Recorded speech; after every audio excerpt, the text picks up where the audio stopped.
Now let's have a look at the inflation data today. Inflation in the March quarter has fallen less than expected to an annual rate of 3.6%. Daniel, this is the lowest level since December 2021, getting close to the target band. Is it falling as quickly as your government anticipated? Well, look, this is the broad trajectory that I think both Treasury and the RBA had forecast. I think if you look at where inflation's come from, if you look back at the December quarter 2022, it was 7.8, and it in fact on a monthly basis was well over 8% in late 2022. So it's come down a long way. We're now 3.6. So we want to get into that 2.2 to 3% band, and in particular now we've set a target of 2.5. So it does have a little bit to go. One thing I think that's really worth noting is that we've achieved that big drop from 7.8 to 3.6 with unemployment still with a 3 in front of it. But look, Sharri, you do draw attention to the fact that inflation does tend to slow down in its trajectory as you get closer to the target. We're seeing this in other countries. We're seeing this in the US where there was a slight uptick. But, you know, inflation typically, as it's coming down, does tend to get a bit slower as it gets nearer the target. What the RBA has said, though, is that...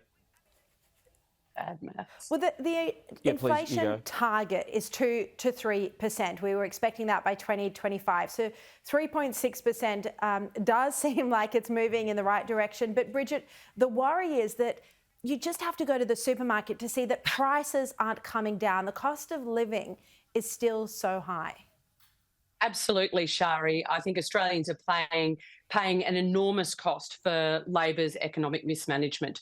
What Daniel has failed to tell your viewers is the reason inflation is so high is because the government isn't getting its fiscal spending under control. It's not drawing back and down on government spending. And so the RBA is having to keep interest rates higher for longer than it needs to be. And that means the average mortgage, you're having to pay another 24 grand a year just to make ends meet. Food's gone up 10%, electricity in excess of 16%, and I could go on. Your viewers know it.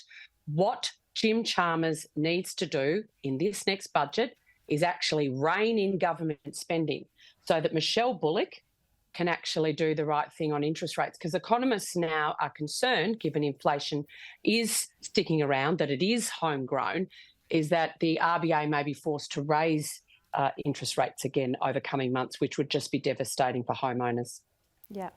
All right, tomorrow's Anzac Day. Just a quick final thought from both of you. Daniel Mulino. Well, look, I'll be looking forward to going to the Sunshine RSL just a few hundred metres from where I am right now. It's always a very special morning. And I was also at the Turkish sub-branch of the RSL on Monday night. That's a special event as well and shows how important Anzac Day is as a reflection of two countries coming together after a bitter battle. Yeah. Bridget? Starting the morning at dawn in Wodonga, gunfire brekkie with the boys and girls, and then down to Benalla for 10 a.m. But it's a really important day in our nation's calendar to remember the heroism and the selflessness of our diggers. Indeed it is. All right, Bridget McKenzie, Daniel Mulino, thank you so much for your time.